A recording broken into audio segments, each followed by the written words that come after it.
All right, everyone, and welcome to the Dairy Good Dawgs, a place where we talk everything from the barn to the arch and where conversations are all things dairy, the people, the science, and the stories behind the cows. I'm Jillian Bohlen, your host for today's episode, where we are joined by Miss Ansley Roper. Ansley is an extension specialist at the University of Tennessee and a critical team member of the Southeast Dairy Business Innovation Initiative. And I will say it was a little hard to introduce her as a University of Tennessee employee, but I will say we're going to give her some credit here. She is a double dog from here at the University of Georgia, and we are just so proud that she's continuing to serve the dairy industry in this capacity. So today we've actually invited Ansley to talk a little bit more about the grants that are set up to open at the beginning of next year that are associated with the Southeast Dairy Business Innovation Initiative. So welcome, Ansley, to the show. Thank you, and thank you, Dr. Bohlen and Sophie, for having me. I'm super excited to talk to you guys today and hopefully reach some Georgia producers and get some more applications for our programs.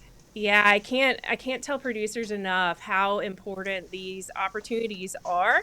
And I think sometimes it can just be challenging not knowing really what the expectations are or where to get started or what kind of grants are being funded. So that's really why we wanted to have you on, is to really see, what kind of grants are you seeing? Who's this for? What can applicants do to strengthen those applications when they send them in? So as we get started today, can you just kind of tell me a little bit more about your role with the SDBII program? Yes, of course. So a little bit of background for those listening that don't know much about our program. The SDBII, or for the mouthful of Southeast Dairy Business Innovation Initiative, was started here at the University of Tennessee in 2020. There are 4 different DBI programs across the country, but the Southeast one itself covers 12 states in the Southeast and Puerto Rico and is housed at UT, which is why I am in Knoxville working with the University of Tennessee, but I'm talking to you guys in Georgia. So I was hired on as our production specialist. When the program started, it was focused on specialty processing and the idea of adding value-added dairy products to individuals' business, because in Tennessee we have a lot of people that are starting to do that value-added just to keep their small family farms afloat, as I'm sure you can imagine. And then in 2023, we started offering some farm-focused programs, which we'll be talking about today because those are the ones that are opening soonest. And I was hired on as our more boots-on-the-ground production specialist, can go out to these farms across the Southeast. So I'm located in Tennessee, but I travel throughout the Southeast. So my main job when our application window is open is helping our applicants. So anybody within the Southeast, specifically North Carolina, Kentucky, and Tennessee, although you did say I'm from Georgia, I always welcome all my Georgia producers to contact me.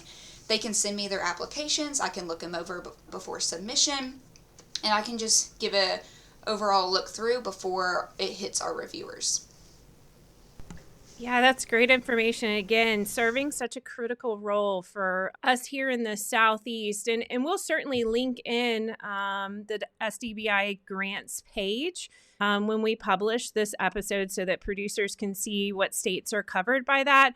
But can you tell me a little bit? I know you mentioned that there are some grant opportunities opening up in January of 2026. Can you tell me a little bit more about what those specific grant opportunities are, and then within those states, kind of who is eligible to apply?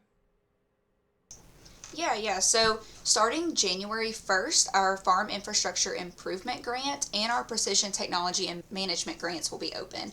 Both of those opportunities will be open until March 4th, when they will then go into the reviewing phase. We'll have reviewers from outside the Southeast and some within the Southeast. They'll look them over and we'll review them then.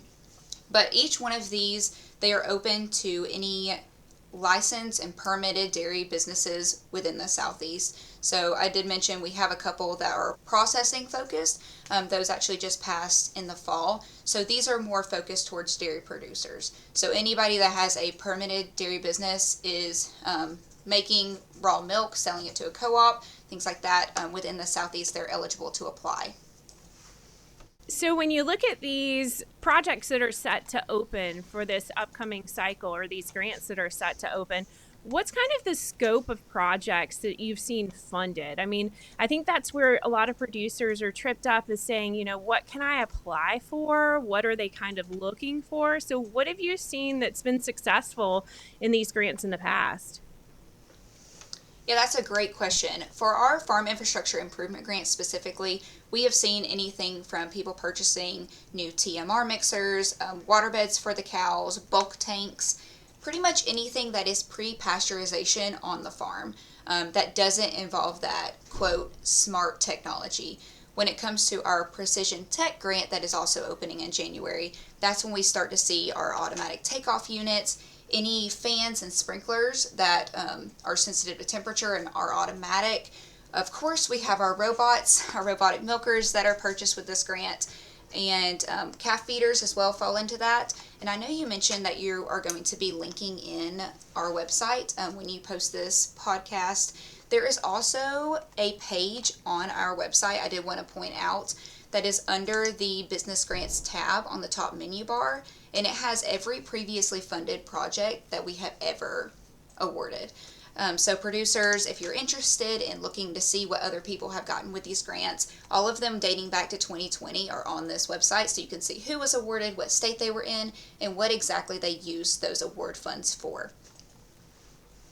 Yeah, thank you for throwing that in. I was actually going to mention that they had the opportunity to go in and read through some of those projects. And I think just the diversity of projects that this program funds is so exceptional, because it allows so many of our producers to really tap into the resources. So the broad nature of it's so critical. As we think about that, and we think about folks going, okay, I have a really great idea. I know exactly what I want to get funded. I know how it'll benefit my farm, whether it's the efficiency, the productivity, my bottom line. There's still big mistakes that are made when we put in that grant. So can you comment at all on what you see as some of the biggest mistakes producers make when they're actually applying to these programs?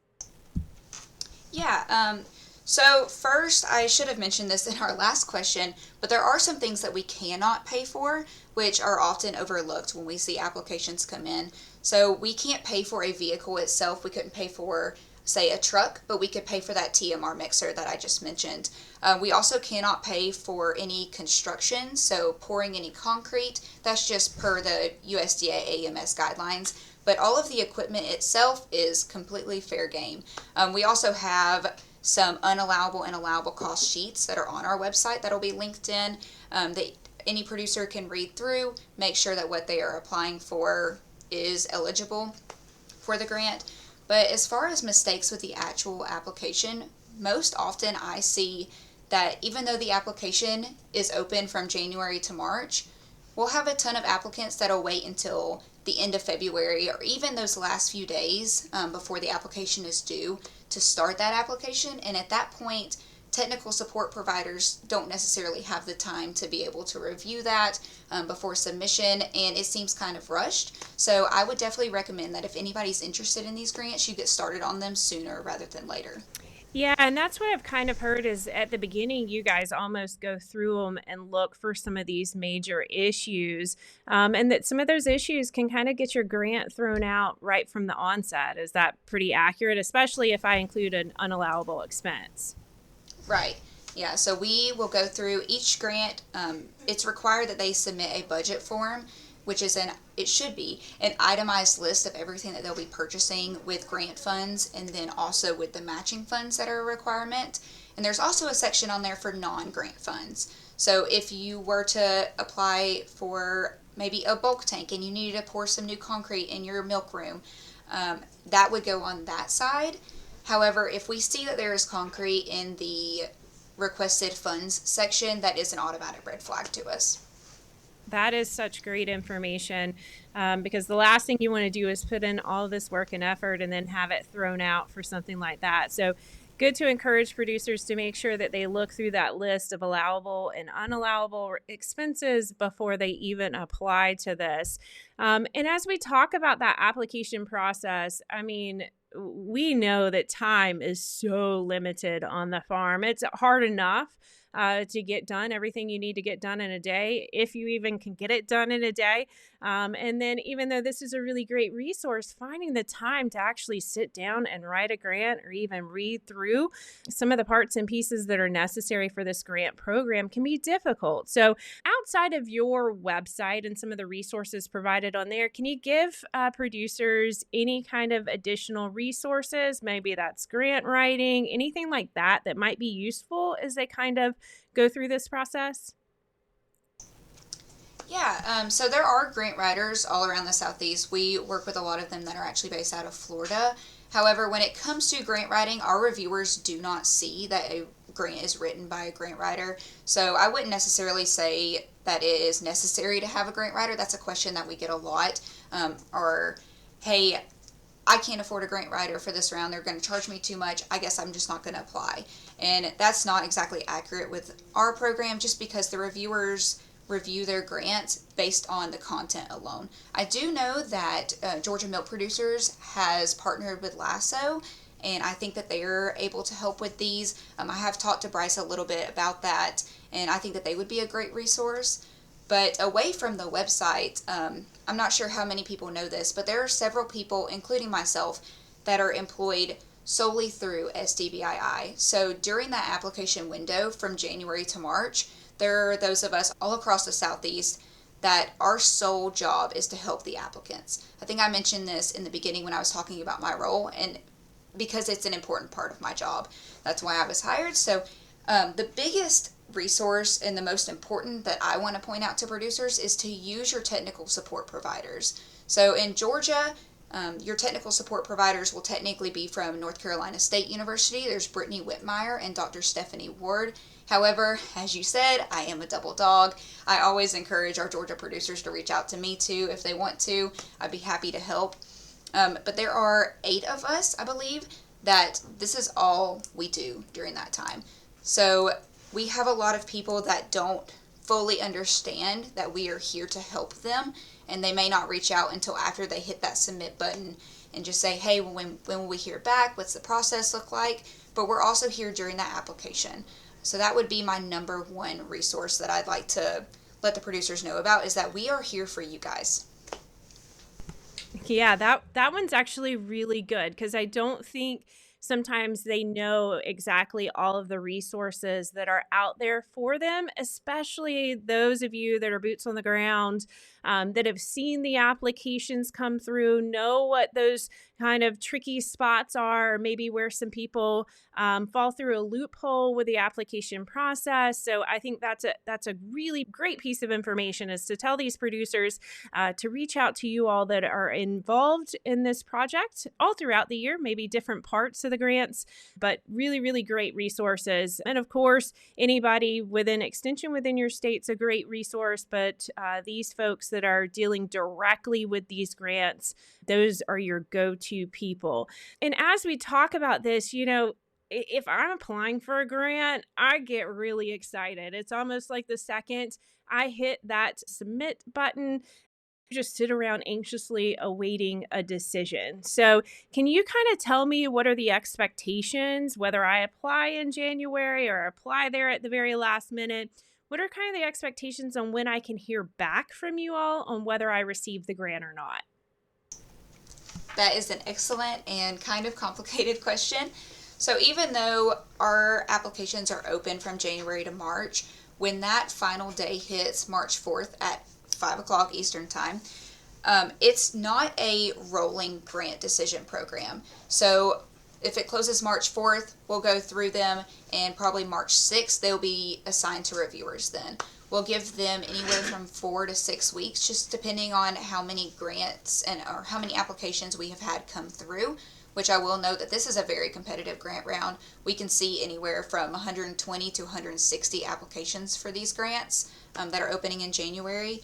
So we'll give our reviewers anywhere from 4 to 6 weeks. They'll get back to us. We'll have a final discussion with our reviewers. Just make sure that everybody's on the same page. There wasn't any confusion within like an individual reviewer. And then we'll come back to our big team, our internal SDBII team. We'll talk through some of those scores, talk through some of the red flags if they were noticed. So I'm hopeful, it doesn't always happen this way, but I'm hopeful that we'll be able to award and announce our winners within that 8 to 12 week mark. So these contracts that'll be coming for the farm infrastructure improvement and the precision tech and management grants, they will be set to start August 1st of 2026 and end August 1st of 2027. And I know that sounds like a really long time to hear, but that's just kind of how it works internally, just because we need to make sure that we have all of the information from each of these producers, all of their business entity information, their official business names, and then we can start announcing and awarding and starting those contracts. Yeah, and let's pretend this goes really well for me and I get the grant. Is there an opportunity in the future that I can apply for that grant again? Or once I receive one, I'm done with that particular grants program? So say you apply for the Farm Infrastructure Improvement Grant this year, you get it, woohoo, congratulations. You then have that year from August 1st, 2026 to August 1st of 2027 to complete your project. If you did complete your project before January 1st of 2027, you could apply again for another Farm Infrastructure Improvement Grant.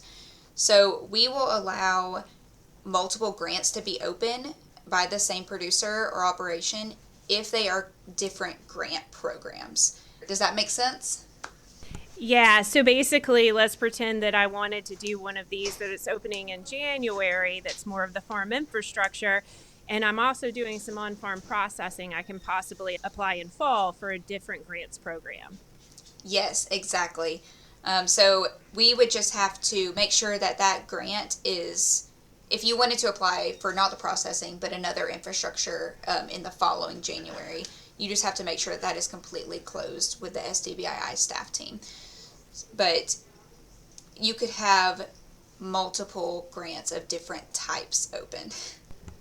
Yeah, so that's actually really good to know. So I could actually have kind of some farm infrastructure going on at the same time as processing. But the bigger picture is that until I complete a project within a given grant, the specific grant, Precision Technologies grant, let's use that one, I can't apply for that grant until a project is complete, but I could potentially apply again in the future.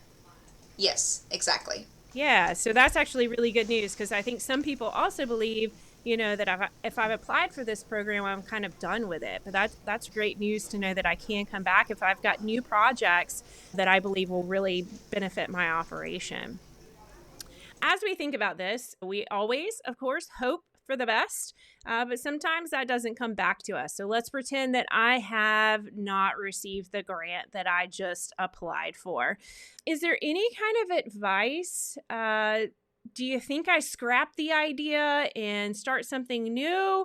Or do you think that maybe it's, will I get any feedback? Do I know how to move forward? Do you have any advice from your side of things on those producers or those projects that don't get funded?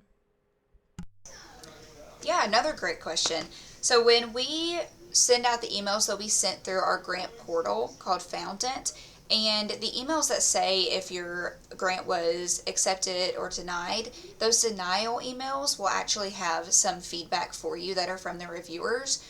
But if you wanted some more in-depth feedback or you wanted to know what the scores were per reviewers, if they called out any of those red flags that we talked about, we're always available to talk. You could contact me or my colleague Shep Stearns. We can go through each individual review with you for any of your applications and talk about how to move forward with that same idea, or if you decided to scrap it, which I don't think that everybody needs to do that, but if you decided to scrap it and wanted to work on a new idea, we could kind of work through those critiques that our reviewers pointed out and help you for your next application. But we do have some that say they didn't get it the first year. They'll come back to us and say, hey, what did the reviewers say about this? What do you think I need to improve on? And we'll give them that feedback. We'll walk through the reviews with them and the evaluations and their old application, and then they'll apply for the same project the next year, just because it wasn't a have to do it right now, but it's kind of a I would like to do this moving forward kind of project. And they will end up getting that grant the next year just with that guidance and just kind of having the knowledge of the feedback that was provided by the reviewers. Another great piece of information. I think you guys are going to be bombarded, hopefully, by everyone that's listening to this episode and now knows fully what great resources we have there at the University of Tennessee, as well as some other institutions to assist with this grants program. So as we close out our conversation today, Ansley, I want you to kind of follow up one more time. Tell me the 2 grants that are getting ready to open in January of 2026. Give me that deadline one more time, just as a reminder. And then if you have any closing comments or pieces of advice to our producers, I'd appreciate those as well. Yeah. So on January 1st of 2026, our Farm Infrastructure Improvement Grant and our Precision Technology and Management grants will be open. Both of those applications will close March 4th, 2026 at 5 p.m. Eastern Time. And thinking about advice is really just use your resources. Make sure that you're starting those applications early if you're interested. On our website that Dr. Bohlen is going to link into this podcast, each one of these grants has its own page, and you can look through the request for proposal. So pretty much all of the requirements, anything that you need to include in your application. The rubric is also on these pages, and those are up to date for the 2026 grant call. So I would recommend going ahead and looking at those if you guys are interested. And again, just starting early and using your resources. That's the biggest piece of advice that I would like to offer. All right. Thank you, Ansley. This has been such great information, very informative. I feel like if I was a producer that was getting ready to apply for one of these grants, I feel a little bit more prepared to do that. So thank you. Thank you, guys. It was so great to talk to y'all. And I hope that we have plenty of Georgia applications coming through this round. Yeah, you and me both. So thank you again to Ansley Roper with the University of Tennessee and a valued member of the SDBII team. Conversations like today's remind us that the future of dairy is built through community, people who share ideas, ask questions like we did today, and work together toward progress. If you enjoyed this episode, please share it with someone who could benefit from these grant opportunities. Again, thank you, Ansley, for joining us. Thank you all who are listening today. And tune in next time for more from the Dairy Good Dawgs, because every great glass of milk starts with great people.